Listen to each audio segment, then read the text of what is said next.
Hi everyone, it's Jerry. I have an instructive game to share with you from the 1987 New York Open.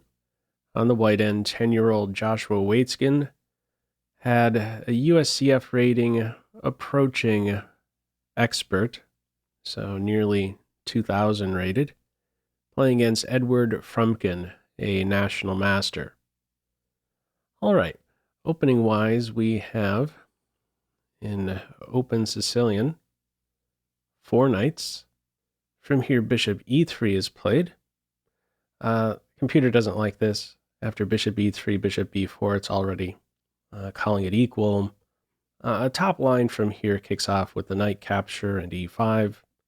All right, with this one, we have bishop e3, bishop b4. This is now a threat with the knight now pinned. It's secure in this game with f3. This is a very weakening move. Computer prefers bishop development to defend, or even first capturing on c6 with bishop d3 to follow. All right, f3 it is in this one. d5, bishop b5 working on this c6 square, pinned knight. In this game, it is not only defended, but the pin is broken. Now, considered slightly better is queen c7.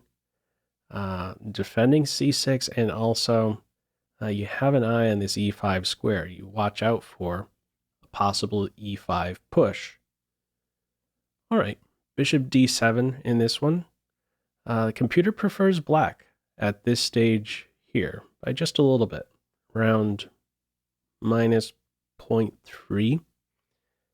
Things change in a blink, however. After bishop captures knight, important moment, how to recapture on c6. Feel free to pause the video.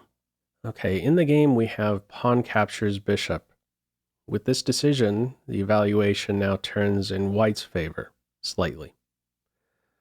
This is the better way to capture, and here's why. If the bishop recaptures, and white continues in this game with e5, the knight doesn't have to go back home. D7 has a counterattack. And after this is secure, this is how you might see the game continue, putting on just a few forceful moves. Something like this. Pretty irritating piece. No light square bishop around, queen feeling pretty comfortable on this light square. Valuation is reading around 0. Okay. In this one, we have the pawn recapturing on c6. And now this is favoring white. Now, first of all, something you may say to yourself, playing as black, when you go with this decision, what might attract a player to taking with the pawn here? You're building your center. You have 3 pawns, and you're also maybe looking forward to something dynamic. Running with c5 with tempo, d4 with a fork. But white is there first, can continue now with e5. Knight kicked back home.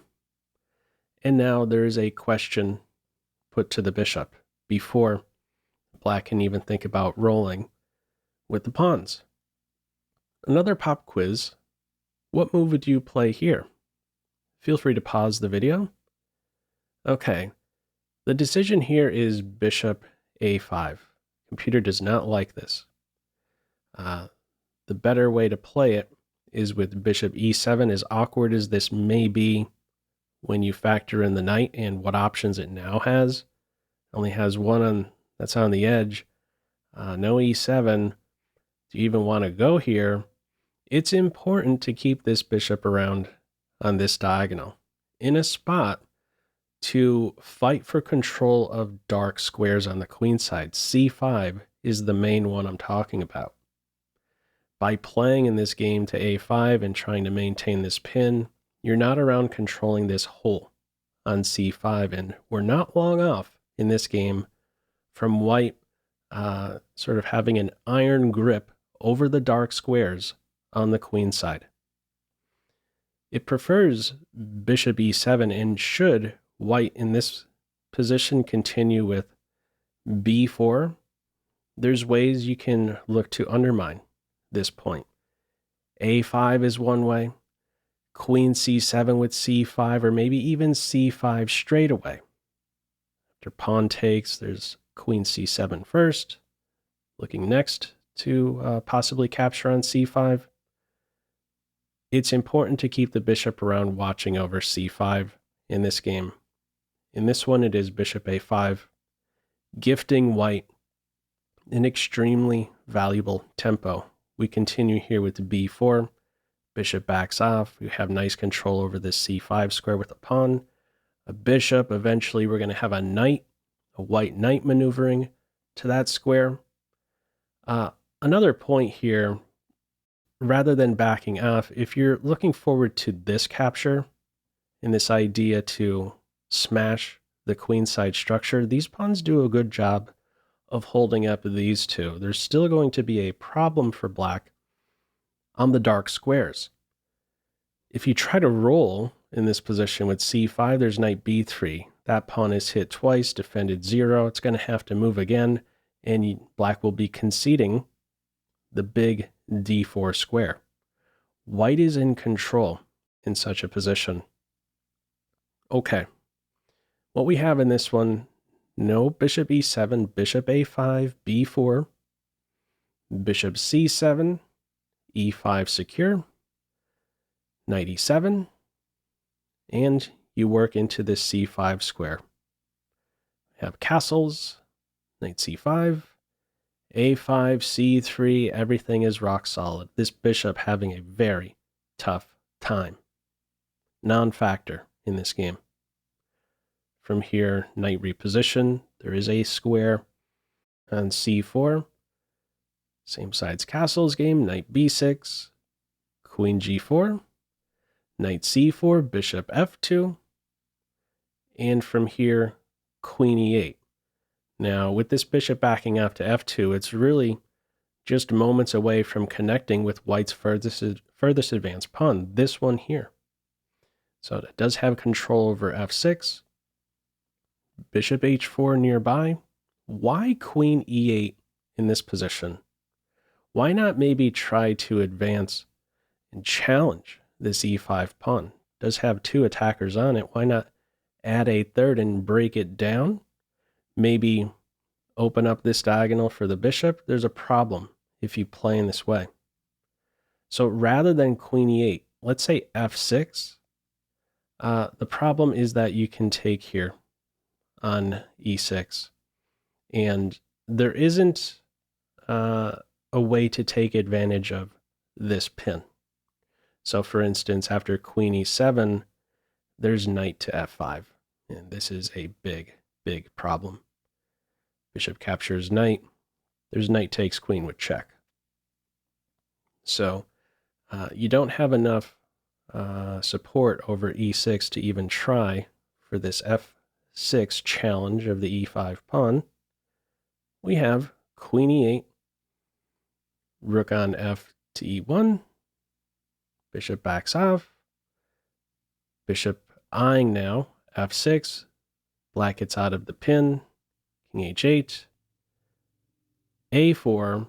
Computer says you could already go for the centralization of the rook.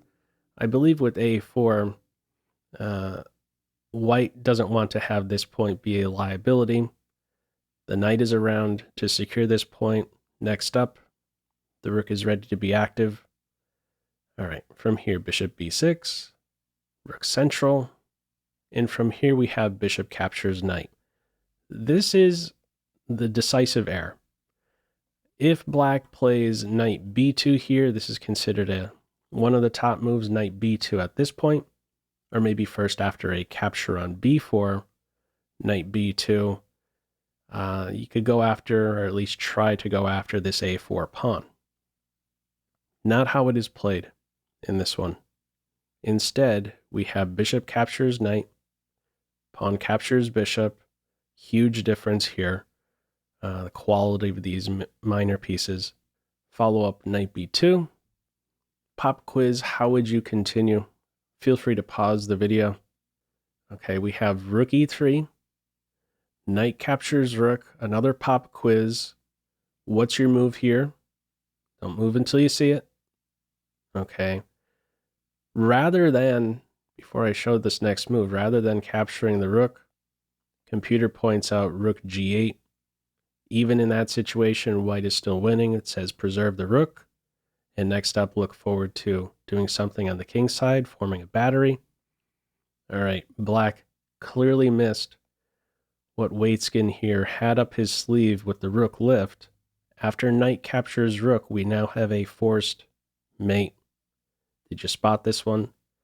We have queen takes g7 check, bishop f6 check, and now what? King g8, it's mate. In the game, we have king g6. If the king goes to h6, we have a check. Eventually, you can force a situation where the rook is on g3, delivering the check. It's king g6 straight away. Rook g3 check. The king has to go to the h-file now. And here's the thing. All of the h-file squares can be controlled by white. h3 covered with a pawn. The bishop can control h6. The rook can control h5. And the knight is not long off from controlling h4. Let's see what this looks like. King h6, bishop check, rook check, and finally, mate. Did you spot that winning combination? It's a beautiful sequence. These earlier positional ideas on the queen side, the control that white obtained on the queen side, especially over that c5 square, bought white a lot of time to organize many of the pieces on the king side, which paved the way for this aesthetic finish. Anyhow, your thoughts with this one? Feel free as usual to leave any feedback to this video in the comment section below. I hope you enjoyed it and maybe took a thing or two away. That's all for now. Take care.